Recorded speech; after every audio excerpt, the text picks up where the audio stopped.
Are now recording. So welcome everybody to this first of our National Careers Week webinars here at the Central London Careers Hub. My name's Connor.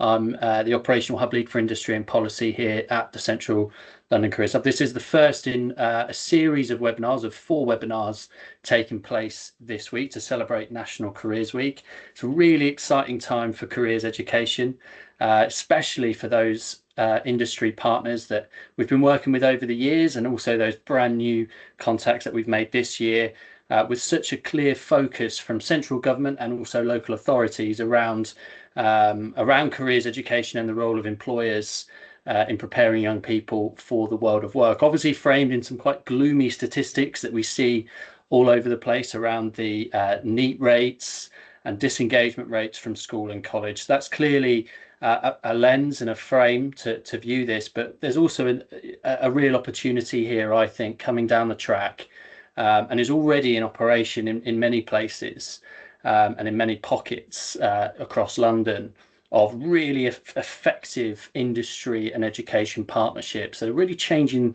the way that work experience, the way that experiences of employers and employees can really start to change the game, raise aspiration, engage parents in a way that schools have been unable to do in the past.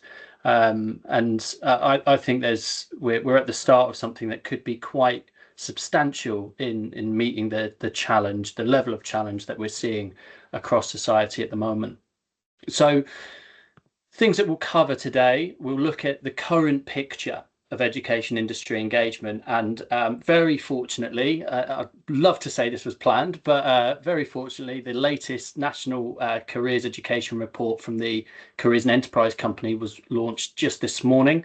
So we've got some really hot off the press data to show you that in terms of the national picture of how we're seeing work readiness in young people improving over the last decade. Which really sets the parameters for how we go forward into this new world. We'll look a little bit at the policy direction. We won't spend too long on it. There is a slightly deeper dive into the UK policy tomorrow morning. Nice early one for us at 8:30. So if you're free to join that one and you want to know a bit more, I'll let you know the details at the end of today. We'll look a little bit about how we at the Central London Careers Hub, but every careers hub in the country is being asked to really facilitate this transition towards modern work experience. And what do we mean by work experience? What is it for?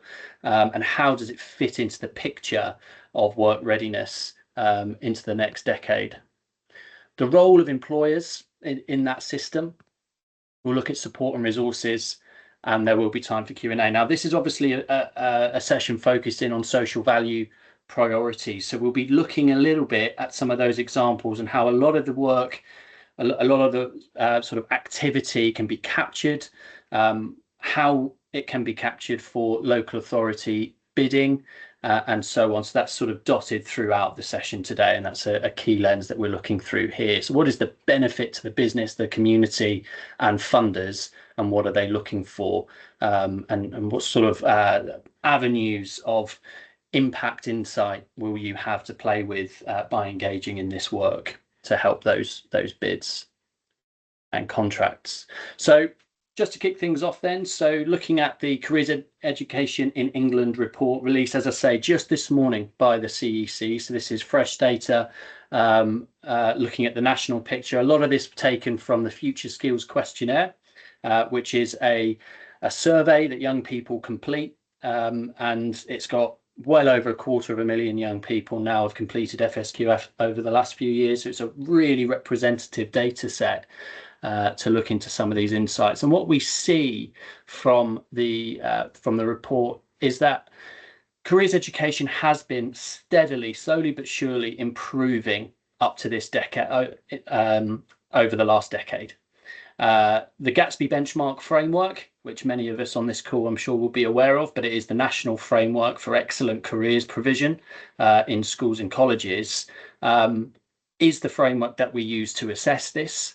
There's thousands of institutions across the country who self-assess against those benchmarks on a termly basis, and really they capture something really important, which is how sort of embedded is the provision of careers education, and how the more that we see these bars rise, the more opportunities employers have to engage, the more receptive the school system is to engaging with our industry partners and providers.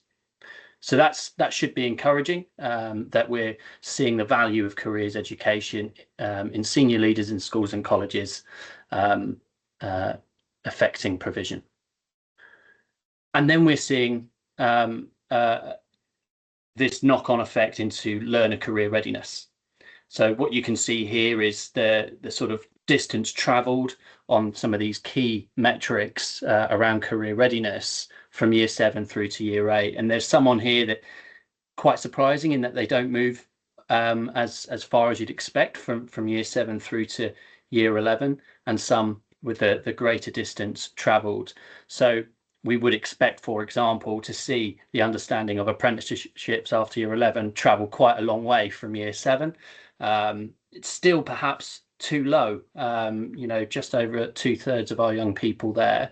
So there is clearly in this data set lots of work done, lots of work to do around career readiness. And I think that there is a natural barrier to what educators can achieve in terms of career readiness purely in the school setting. I think engagement and consistent, persistent engagement with industry, local industry partners is absolutely essential to taking those learners the rest of the way. And then we also have data, and every careers hub has their local picture here, but this is the national picture. We also have data on some of the really interesting stuff around sectoral and occupational interest in young people and how that differs geographically. So we see here the London versus the Northeast, and how some of these trades are seen differently in those areas. And this is really interesting information for us, because I think there's a business case that can be made regardless of the contract that you're looking at, regardless of the supplier that you're looking at. There is a business case to be made for engaging earlier with young people. Either that's because it's based on there's a lot of interest in this sector, or there isn't enough interest in this sector. Either way, there is rationale for early engagement between employers, learners, educators, parents, and the whole ecosystem joining up further. I will share a link to the report, but really these sort of findings, these key findings from the report, really guide our work here at the Careers Hub and what we want to be doing with our partners. And the first is around, we need to cement that firm foundation of quality careers education for all learners. And the word all there is really, really important. There's a huge governmental focus on challenging disadvantage where it exists, ensuring that our education outreach from industry is inclusive, is reaching those learners that are furthest away from the labour market earlier, to raise aspiration, to support with that, and to support with that inclusion piece in the school. So we're doing a lot of work here at the Careers Hub to understand, well, where are the barriers there? Where are the pinch points? What resources and support do employers need to be able to do that confidently and consistently over time? The modern work experience, which we'll come on to as part of this session today, you can expect to see in a lot of conversations with local authorities and central government over the coming years. It's going to be an absolutely key lever for employers in meeting their social value commitments in terms of community engagement and education engagement. Modern work experience isn't work experience in the traditional sense. We've looked at that 5-day year 10 model, and there's lots of things about that which are great, and it goes well for a lot of young people, but actually it's also quite exclusionary, puts a huge amount of pressure on local education systems and labour markets to be able to find all these placements and do them at scale with high quality. So we're looking at much more flexible, much more sort of coherent model, aligned to the national curriculum, delivered in a progressive way through a learner's experience at school or college, rather than all piled into 1 week in year 10. And we'll come on to some of the reasons for that. And just, I've already mentioned this, but just to underline the point around identifying and addressing the need early, there are new tools being made available to educators around supporting them to identify and address that need early, but where are their partnerships with really kind of impactful local employers that can come in and engage with those learners and give them a real kind of North Star in terms of entering the workforce and entering meaningful pathways into work. So sorry, this is a little bit death by chart at the moment, but I just wanted to zoom in a little bit on the central London context because we are the central London hub. So what we see here is the essential skills for life and work. Not doing too bad on, but you see again, these are young people that are reflecting on their own essential skills, and these are GCSE age learners, so 15, 16 years of age, and a third of our learners don't believe that they have the essential skills for life and work. And this is an amalgamation from lots of different questions that they're asked through that particular research survey. Careers, knowledge and skills is a slightly gloomier picture there. So just over half of our learners in central London feel as though they have the right careers, knowledge and skills in terms of entering their next steps after school or college. Again, that sectoral interest is really of use to us in terms of identifying who to engage with in local areas. And again, we can support in terms of this data with creating that business case as to why that engagement can be really valued by the sectors. Where do we currently see provision? And it won't surprise anybody, I'm sure, on this call to see that big central bar in year 10.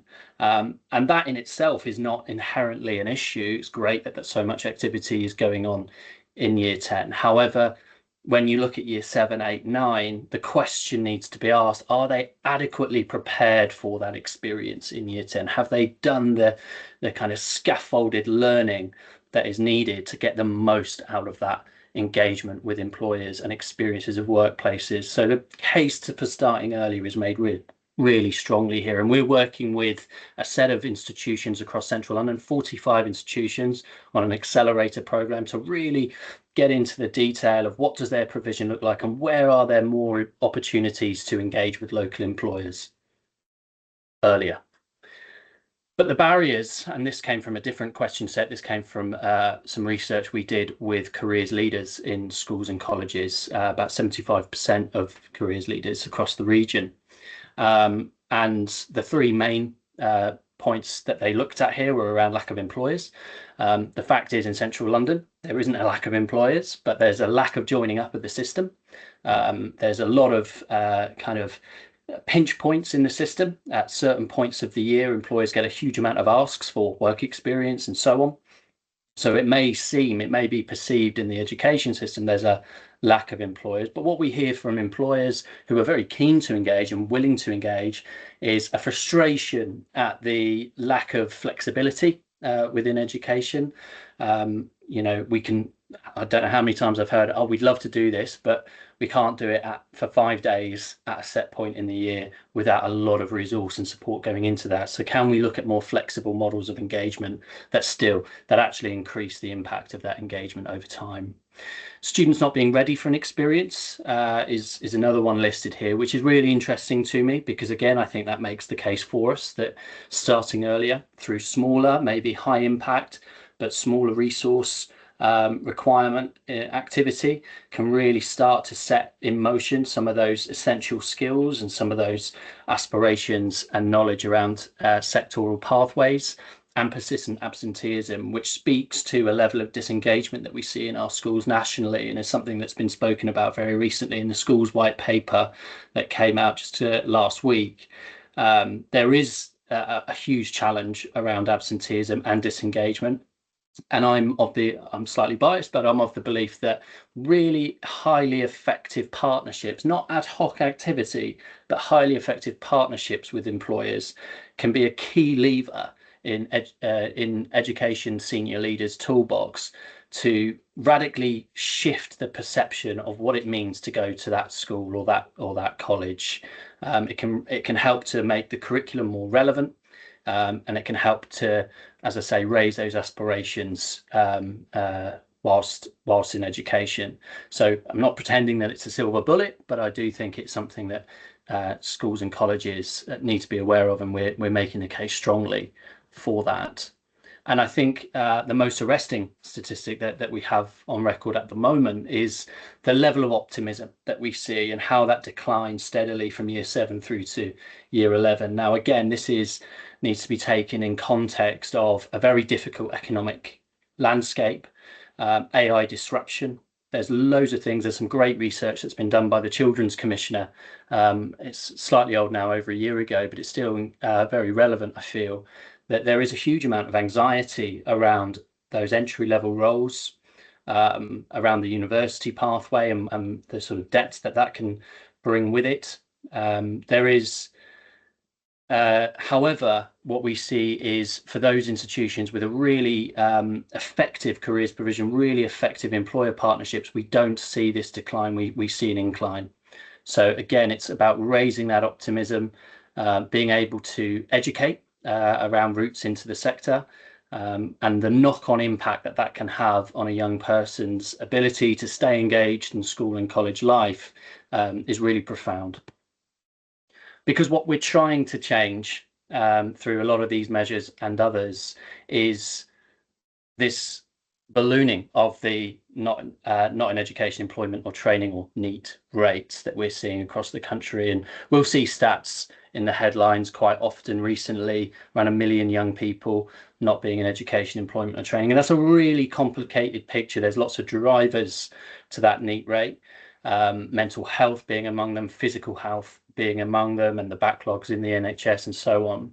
So there is a move to try to see the complexity of these issues in the round, and that's where we see things like the Get Britain Working policy platform trying to look at policy interventions and levers across health, criminal justice, education, and so on. And we're kind of right in the middle of that, and engaging early with young people whilst they're at school or college to really give them that sense of purpose, that sense of a North Star. Again, not a silver bullet, but a really key lever for local authorities, for employers, and for learners themselves. So just coming into the policy direction then, so going back to summer 2024, when we saw the Labour government manifesto, soon to be the Labour government's manifesto, we saw some really interesting things around there. There was a commitment to looking at SEND inclusion.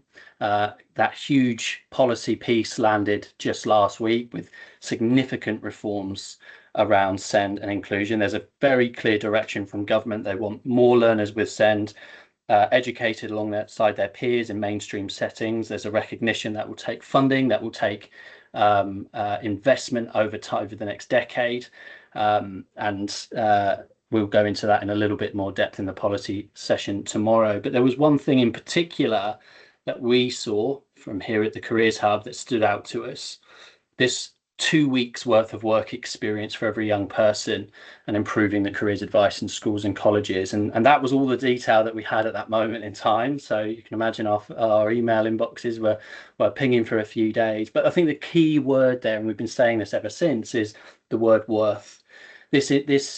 What we're moving towards is a much more flexible engagement system, rather than a school and an employer working together once every year in June to take 2 or 3 young people onto a work experience placement. And I'm not saying that's inherently bad or problematic in any way.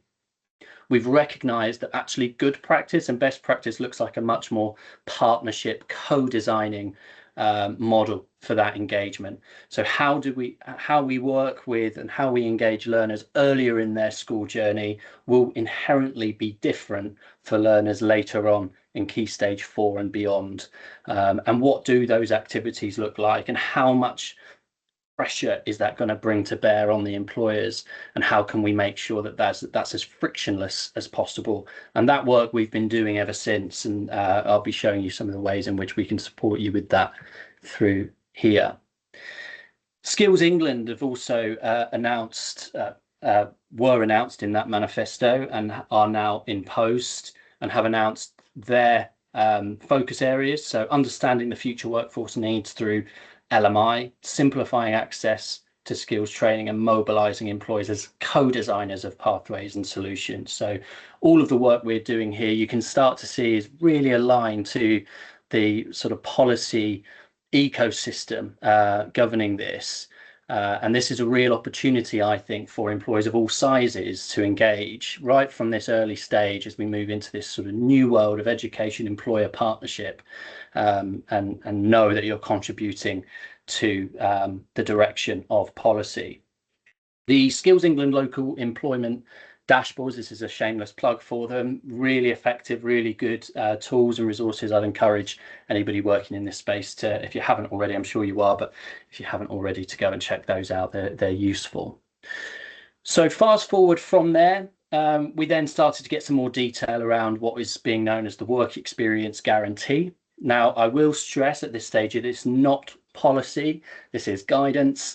It's firmly administered guidance. There is an expectation on schools and colleges to meet this guidance, and this opens the door for industry and for funders to look at the levers that they can embed into their social value contracts, and principles, and this is what I mean by flexibility. So 1 week's worth of work experience activity through year 7 to 9. I've got an example of what that might look like in a moment. And 1 week's worth of work experience placements in year 10, 11. So just to make the point crystal clear, we're not saying they've got to be 5 consecutive days, certainly not 10 consecutive working days.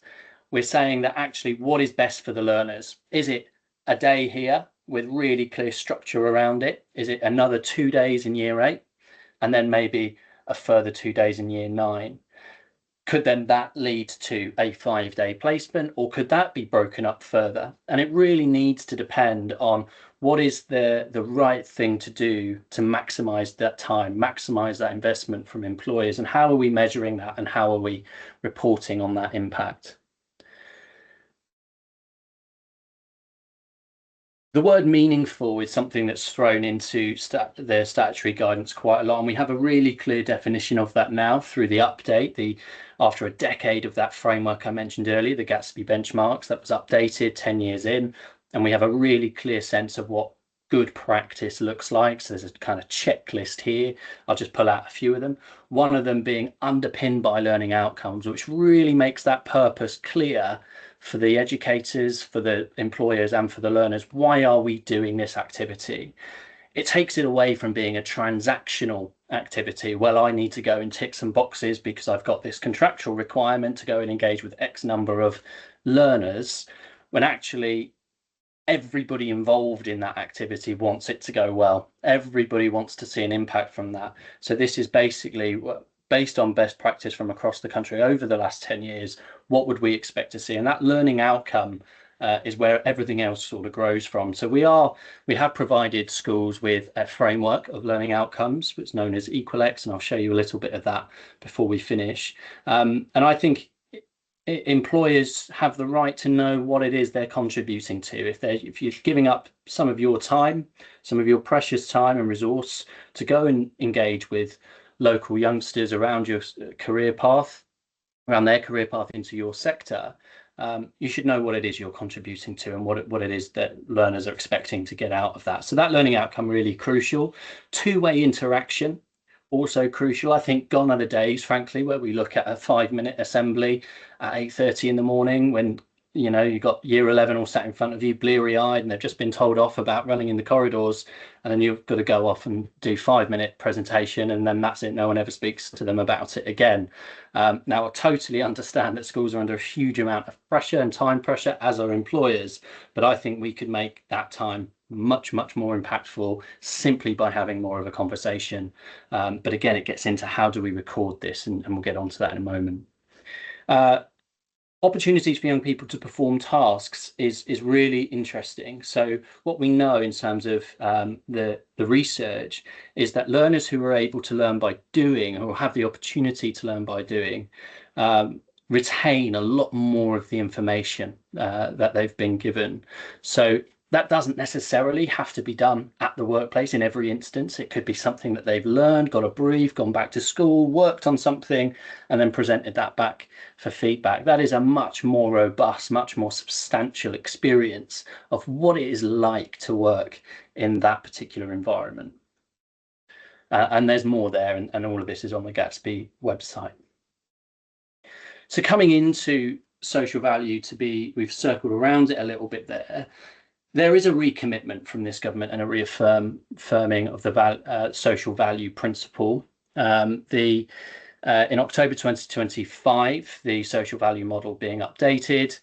We want to see that education outreach as part of this directly supports those outcomes for economic growth, breaking down the barriers to opportunity and equal opportunity. So again, aligned with those manifesto missions.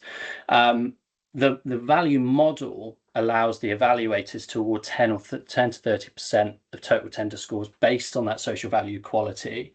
And that's really substantial because that changes the picture away from potentially away from rewarding ad hoc and low impact engagement and rewarding much more relationship based high impact engagement over time.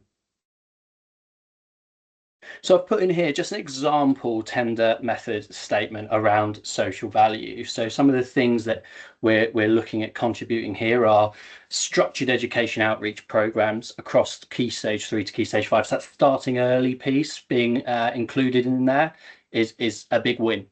Because that's where we know, and we're giving information to local authorities all the time to say there are big gaps in key stage 3 engagement with employers. So that's and that will be the case everywhere, or in the vast majority of places. So that's already a big win there. Tackling inequality and opportunity. So how inclusive is that outreach? Are we listening to educators around the needs of their learners before we're going into the sessions, for example, and how are we building future talent pipelines aligned with that regional or local labour market need? The LSIPs are due for a rewrite or an update this summer. The Central London Careers Hub is really proud to be supporting Central London Forward and the GLA in that, and we're leveraging some of the data that we hold to support the update of that.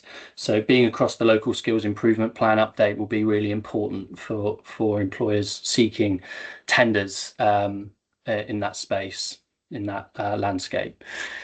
And these are just some of the standard reporting metrics that we see. So delivering a certain number of hours, reaching a certain number of students, and maybe going on to the next stage of how many of those learners are on free school meals. There is lots of debate at the moment around whether free school meals has outgrown its usefulness as a measure. And looks like there's going to be a transition to total household income as a more reliable measure. But that's a little way off, I would say, for now. So we're still using free school meals as the disadvantage rate. Producing work experience placements for key stage 4. We could add into that maybe work experience activities for key stage 3 as defined by the guidance. Maybe something in there around staff volunteers. And then how do essential skills and improvements in some of those more soft skills around confidence, knowledge, pathway awareness, and so on, how are we tracking those? I've put together here, and I will share these slides with you, just an example bid narrative. So going into a little bit more depth around this. So just to see how some of these sort of KPIs would come to life. So working with local schools to deliver at least 120 hours per year. And that might include careers talks, it might include technical project challenges, it might include work experience towards the top end there. At least 40% of those participants coming from priority groups, and they may be relevant to what the local authority have designated. And looking at their social value policy will be important to doing this. 20 trained staff volunteers here, co-designing with school leaders, measurable contributions. Now it's through working in that co-design between the Careers Hub and the educator that employers, but also funders, will be able to get a tap into whether or not these activities are working in the way that they should. So I've already mentioned the data we hold from our future skills questionnaire, which tracks a lot of what is talked about, or all of what we've talked about here in the short term. So you can get those really kind of high impact short term measures, which can really support evidencing not just the number of hours, but the quality of those hours, and so on. So just an example delivery plan, and we've looked at a particular procurement expectation area here, so Haringey Borough. So we've looked at, well, if we're going to do an employer insight visit, which theme of equalex, and I'll come on to equalex in just a second, but that's our framework here at the hub and for the CEC nationally around sort of this type of activity. So it's in that first band of introduce and inspire. And the procurement expectation here is around engaging with young people. So the number of hours, number of learners reached. Going up to that next tier, maybe working with slightly older students on the cusp of the GCSE options, perhaps, maybe a day in the life work shadowing apprentices. So this is about supporting the government and local government's drive towards apprenticeships, but also opening up routes to industry. And there might be, when we get into that year 10, 11 space, that 2-day work experience program, maybe even segmented for care experience learners, if that's something that the local authority in particular values very highly and sees as a real barrier, which in Haringey they do. So this would make sense for us here. And that's around their procurement expectation of targeted support for underrepresented groups. And what we're really showing here is that at all stages or all ages of education, and regardless really of the procurement expectation, there is quite simple delivery mechanisms that employers can deploy to be able to show that they're making that impact. Now, it's taking the next stage through partnership working between careers hubs and educators, working over time, that you'll really start to get that next stage, which is the return on investment there. So has it actually contributed to an increase in apprenticeship applications? For example, it may not do in year one if we're engaging earlier in the system, understand that.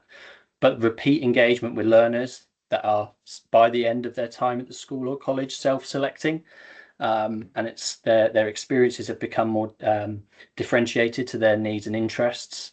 That's how we create sustainable talent pipelines into the future. So I've mentioned the equalex framework, and I've put this afterwards because I want it sort of to leave you with this fresh in your mind. This is the national framework for modern work experience that we are asking all institutions to adopt. As I say, we're working with a small group of 45 secondary institutions at this academic year. It's kind of preparing for that legislative change that we expect next year.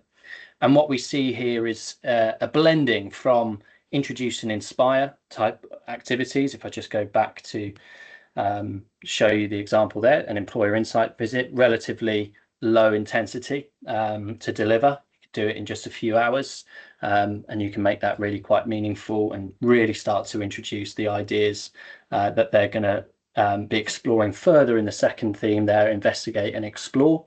So this is where they might be doing some kind of activity, might be doing a bit more engagement with employees in the business, different directorships in the business and divisions and so on, and how these businesses operate. And finally, the apply and demonstrate stage. This is more your traditional kind of placement-based work experience, where the learners are contributing to something within the business, but based on all that prior learning that they've accrued to that point. Now, equalex is essentially a set of learning objectives that we've shared with all of our institutions, and we're supporting them to adopt. But we also want to make sure that employers and funders are aware of this framework, and the sort of distance that we've travelled so far is incredible, really, considering that this has only been live for about a year. There is real kind of mass adoption going on at the moment. So this is really worth being across. And I think we're by the next academic year, we'll be in a space where employers are actually expecting to know what the learning objective is before they're, moving forward. And then finally, just in terms of these frameworks, the employer standards is something that I will point everybody towards. So this is often something that we get back from employers, whether they're engaging through a social value lens or, more around building talent pipelines or whatever it might be. The question we've often had here at the hub is, how do I know what good looks like? And how do I get started? And How do I know I'm covering the right things? And where's the framework for this? So the employer standards were released nationally by the Careers and Enterprise Company, with a national body for careers education. And it gives a really solid framework for exactly that. Now, if there are employers in your networks that, or you are an employer that hasn't done as much of this as you'd like, or hasn't got started yet, this is a great jumping off point, because it will give you a sense of what you might focus on in the early stage. And some really interesting data comes out of this. So I was literally on a call this morning and we were looking at the national picture, and that standard 5 in the middle, preparing young people for application processes, is something that is the lowest achieved standard across the country, across all sectors, which is really interesting because it is something that, in terms of the data we get from learners, is something that they're incredibly anxious about, actually, is around application processes. So that's giving us real food for thought in some of our employer partnerships around how can we build that into that really effective outreach. And if we can make that point in our funding bids, in our social value tenders, and in our reporting, that there is a need and we are helping fill that need, then our support and our data can help you to do that. So just to make crystallize this really practically, these are those 3 themes in operation, and I would not expect any employer of any size to do absolutely everything here. It's a bit of a kind of example menu of options, I suppose. So starting in that introduce and inspire phase, these might be half days, might be a day, where there's careers talks maybe happening in the school. There's maybe half-day visits to a particular department or a carousel of departments. There might be a mock interview day where they come into the workplace and go through that process. And I won't read them all out to you, but you see how they sort of cascade and build on one another. There's a great line in the statutory guidance that every employer encounter should build on previous learning and look forward to the next.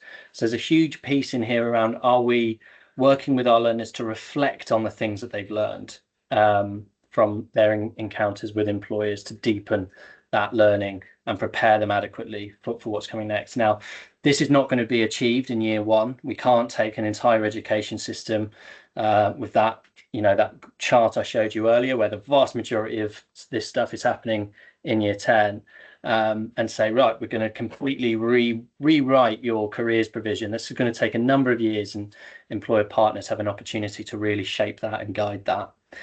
Just a couple of bits at the bottom here that I want to mention. Teacher encounters.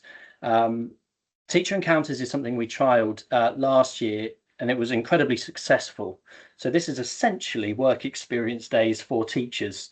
What we recognise is that teachers who may not have worked outside of the education system will often want more guidance and more support around the advice and guidance they're giving to the learners. So employers love it whenever we've done it. We've done quite a few of them now, and we get brilliant feedback from employers as a way of starting a dialogue and a partnership with institutions, equipping them to go back to the classroom. These are subject-based teachers going back to the classroom and weaving in some of the insights that they've gained from the relevant sector to their subject area into their curriculum delivery, kicking off a really strong relationship between the school and the employer that can be built on over time. So if teacher encounters are something that's of interest, do reach out to us, because we'll be happy to support you with that. So I'm going to open for questions very soon, but I just would be remiss if I didn't push our equalex employer charter. So this is our flagship vehicle here at the Careers Hub to supporting employers engage in this space. Essentially, it's a commitment-driven initiative where we ask for 6 hours a year, and we will work with the employer, you or your staff teams, every step of that of the way, every step of that process, to engaging with local learners or teachers for that 6 hours. That can be broken up, that can be delivered entirely flexibly in one institution or a number of institutions. And if employers who are coming to this space because of that social value commitment that they've made or want to make in their current or future tenders, then we're absolutely able to support with the reporting of that, the impact measurement of that over time as well, looking at those data sets that we hold.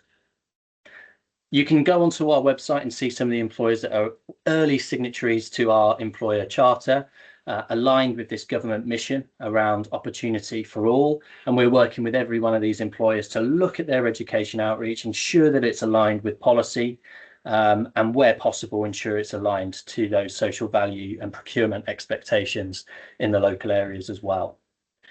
The commitment is quite simple. As I say, it's 1 day a year broken down into 6 hours.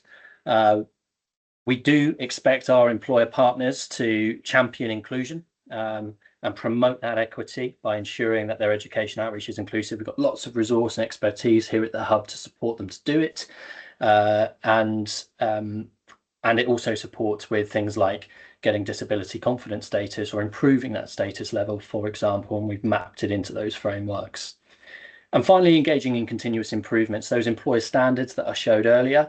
What we find actually is even employees who've come to us because they kind of have to, because they've signed a contract and there's a certain amount of education outreach that needs to be done, by going through the process of doing the employer standards, co-designing something that's got real impact, real value to it, some of those employers have become really strong partners for us over the years. In terms of what chartered employers receive, I should mention everything we do at the Careers Hub is totally government funded, so there's no catches on charges or anything like it. But you will receive the quality mark. This is a badge that you can display to show that you are aligned, to show that you are contributing to this wider mission around equal opportunity and social mobility. The directory that I showed you just a couple of slides ago, you have the option to be displayed on there, as well as all the support and access to our networks that we bring here at the Hub. Now, if you're an individual rather than an organisation seeking to engage in the space, we do have our Enterprise Advisor Volunteer Scheme. These are for professional volunteers who would like to support with a local institution on a particular project or a particular need in the local area. There's full training is provided. And that starts from just 2 hours a month. This is sometimes leveraged by larger organisations and to support with internal staff development, volunteer day schemes, and so on. And we're open to conversations of that nature too. And finally, I've already mentioned it, but Teacher Encounters, I think, is a wonderful way of starting off that really effective partnership between employers and educators. And you know, there is a two-way learning process to it as well. So yeah, anybody interested in that, please do reach out to us. And finally, I'll just point you to, and I'll include this in the follow-up email, just point you to a report that was recently released by Reed & Partnership, who run the contract here in central London for the Careers Hub, looking again at routes into work and the proposition for a 3-lane superhighway, looking at reforms and policy levers that can be pulled to strengthen those pathways into work. Okay, that'll do from me. Is there any questions or comments at the end of that? I'll just pause there.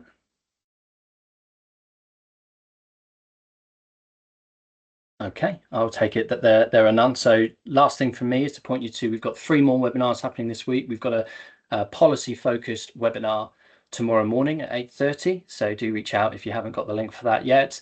On Wednesday, we're looking specifically a bit of a deep dive into what inclusive education outreach looks like, and tools and resources signposted there to help inclusive education outreach.